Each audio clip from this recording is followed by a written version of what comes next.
रफीक खान जी, हमारे कैंडिडेट्स जनाब हाजी अब्दुल रशीद दार जी, जनाब एडवोकेट इरफान लोन जी,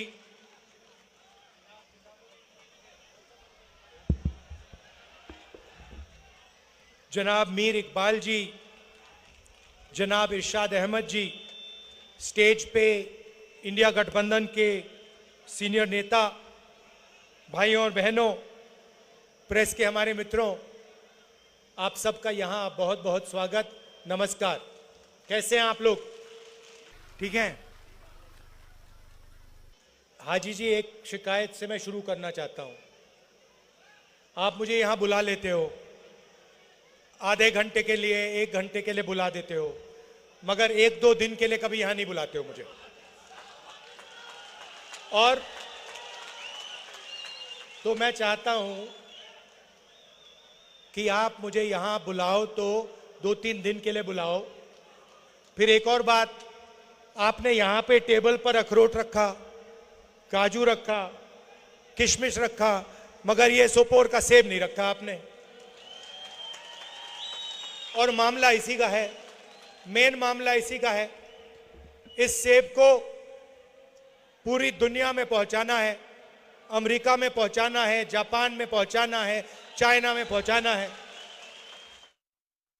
ये आप लोगों की मेहनत है, इसमें सोपोर की जनता की मेहनत है और इसी में आपका भविष्य है। और मैं चाहता हूं कि ये सिर्फ हमारे देश में नहीं, मगर ये पूरी दुनिया में पहुंचे। आजकल अमेरिकन सेब हमारे देश में खाया जाता है, मैं चाहता हूं कि ये सेब अमेरिका में खाया जाए। जब भी सेब खाया जाए, लोग कहें कि हां भैया, ये सोपोर का सेब जम्मू कश्मीर से आया है। सबसे पहली बात, शायद सबसे जरूरी बात, आपकी स्टेटहुड की है।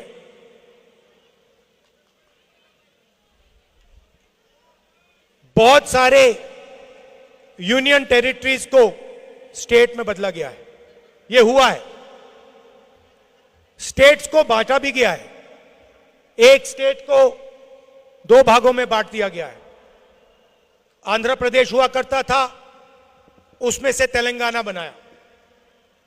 बिहार हुआ करता था, बिहार और झारखंड बने। मध्य प्रदेश में से छत्तीसगढ़ बनाया गया। मगर पहली बार इतिहास में, हिस्ट्री में, एक स्टेट को यूनियन टेरिटरी में बदला गया है। और यह शर्म की बात है, यह हिंदुस्तान में कभी पहले नहीं हुआ है। पहली बार जम्मू कश्मीर के लोगों को कहा गया है कि भैया आप स्टेट नहीं हो, आप यूनियन टेरिटरी हो। आपको चीफ मिनिस्टर नहीं चलाएगा, एमएलए नहीं चलाएंगे, आपको बाहर के लोग, लेफ्टिनेंट गवर्नर, ब्यूरोक्रेट्स चलाएंगे। हम चाहते थे कि चुनाव से पहले आपको आपका स्टेटहुड वापस दिया जाए। और जम्मू कश्मीर के सब लोग ये चाहते हैं, सब लोग ये चाहते थे कि स्टेटहुड हमें पहले वापस मिले और उसके बाद चुनाव हो। नहीं हुआ, ठीक है, पहला कदम चुनाव है, मगर इसके बाद जम्मू कश्मीर को स्टेटहुड मिलना ही पड़ेगा।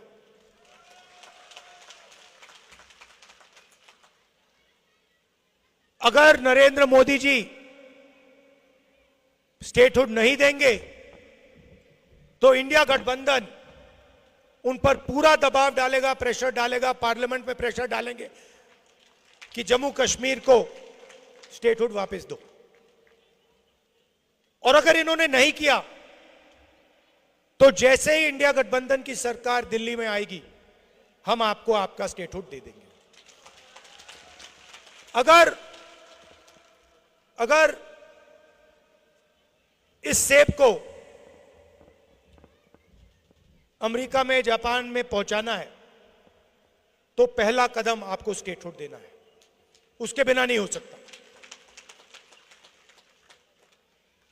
दिल्ली में जो सरकार है वो 2-3 अरबपतियों की सरकार है। यहां जो आपको सही दाम नहीं मिल रहा है, हिमाचल प्रदेश में भी सेब के किसानों को सही दाम नहीं मिलता है, उसका कारण अदानी है। नरेंद्र मोदी जी की सरकार 10-15 अरबपतियों के लिए काम करती है। जो भी वो करते हैं 10-15 लोगों के लिए करते हैं। एयरपोर्ट्स, पोर्ट्स, इंफ्रास्ट्रक्चर, सारा का सारा ये 2-3 लोगों को देते हैं और ये 2-3 लोग इनकी मार्केटिंग करते हैं। नोटबंदी की, गलत जीएसटी लागू की, जो छोटे बिजनेसेस हैं, यहां के जो लोकल बिजनेसेस हैं, सेब का जो बिजनेस चलाते हैं, इन सब को नोटबंदी और जीएसटी ने खत्म किया है। गलत जीएसटी ने छोटे बिजनेसेस को खत्म कर दिया है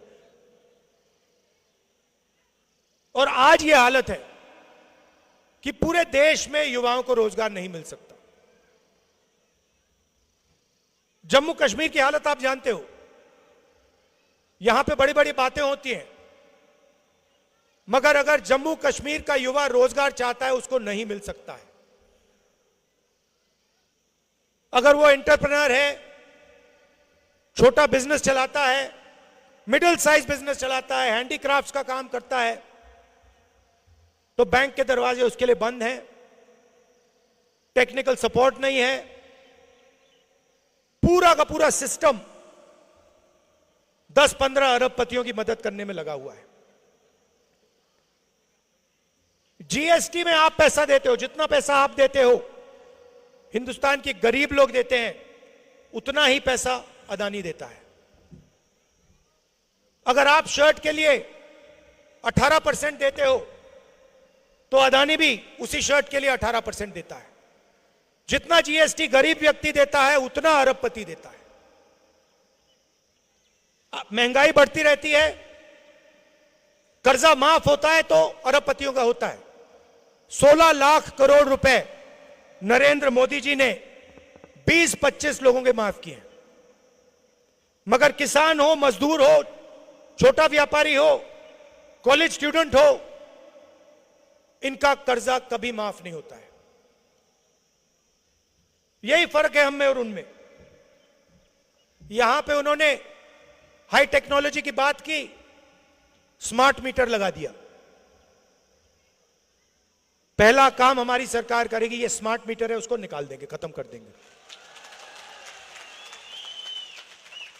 और जहां भी ये जाते हैं, जहां भी ये जाते हैं, भाई को भाई से लड़ा देते हैं। एक धर्म को दूसरे धर्म से लड़ाएंगे, एक भाषा को दूसरी भाषा से लड़ा देंगे, एक जात को दूसरी जात से लड़ा देंगे। नफरत और हिंसा की इनकी विचारधारा है और इन्होंने ये पूरे देश में फैला दिया है। पूरे देश में नफरत फैलाई है और इसीलिए कन्याकुमारी से लेकर जम्मू कश्मीर तक हमने पैदल यात्रा की और हमने उनसे कहा, देखिए आप अगर नफरत का बाजार खोल सकते हो तो हम मोहब्बत की दुकान भी खोल सकते हैं। अगर आप नफरत फैला सकते हो तो हम मोहब्बत फैला सकते हैं। और जितनी उन्होंने मोहब्बत, जितनी उन्होंने नफरत फैलाई, उससे दुगना हमने मोहब्बत फैलाई। और 4000 किलोमीटर चले, यहां तक जम्मू कश्मीर तक हम आए क्यों हम मैसेज देना चाहते थे? ये भाईचारे का, मोहब्बत का देश है, ये सब लोगों का देश है, इसमें सबकी रिस्पेक्ट होनी चाहिए, सबकी इज्जत होनी चाहिए, भाईचारा होना चाहिए, शांति होनी चाहिए। यही मैसेज था भारत जोड़ो यात्रा का। यहां पे मैं जानता हूं आपकी लोकल इश्यूज हैं, 2-3 हमने मैनिफेस्टो में वायदे किए हैं। जो आपका सेब है 72 रुपीज पर किलो आपको हम मिनिमम सपोर्ट प्राइस देंगे। 100% क्रॉप इंश्योरेंस, जहां भी आपको नुकसान होगा आपको इंश्योरेंस का पैसा मिलेगा। गरीब लोगों का जो एविक्शन हो रहा है वो हम रोकेंगे, और इरिगेशन प्रोजेक्ट्स के लिए हम 2500 करोड़ रुपए आपको देंगे। मीर साहब से मेरी बात हो रही थी, उन्होंने मुझे कहा कि यहां का जो सेब है ये एक्सपोर्ट होता है, मगर इसकी प्रोसेसिंग यहां नहीं होती है, मतलब फूड प्रोसेसिंग प्लांट यहां पे नहीं है। हमारा लक्ष्य है कि आपका सेब अमेरिका जाए, जापान जाए, बाकी देशों में जाए, मगर फिर यहां आपकी सेब की प्रोसेसिंग की भी प्लांट्स लगे, कि सेब का पूरा फायदा सोपोर की जनता को मिले। आप जानते हो मेरा आपका रिश्ता राजनीतिक रिश्ता नहीं है। मेरे दिल में जम्मू कश्मीर के लिए क्या फीलिंग है आप सब जानते हो, मुझे कहने की जरूरत ही नहीं, ये आप समझते हो। ये खून का रिश्ता है, बहुत पुराना रिश्ता है, मोहब्बत का रिश्ता है, और आप जानते हो जब भी मेरी जरूरत है, चाहे सेब की बात हो, स्मार्ट मीटर्स की बात हो, किसानों की बात हो, जब भी आपको मेरी जरूरत होगी आपको सिर्फ बुलाना है, मैं यहां हाजिर हो जाऊंगा। और ये मैं दिल से कह रहा हूं, आप ट्राई करो, अगली बार कहना, अपने एमएलए से कहना, जो जीतेंगे उनसे कहना भैया राहुल जी को बुलाओ, और आप देखना जैसे ही आप मुझे बुलाओगे मैं यहां हाजिर हो जाऊंगा। और अगली बार बुलाओगे तो भैया आधे घंटे के लिए मत बुलाना, कम से कम 1-2 दिन के लिए बुलाना, गहराई में मुझे यहां समझाओ क्या हो रहा है। आप सबका दिल से बहुत बहुत धन्यवाद। नमस्कार, जय हिंद।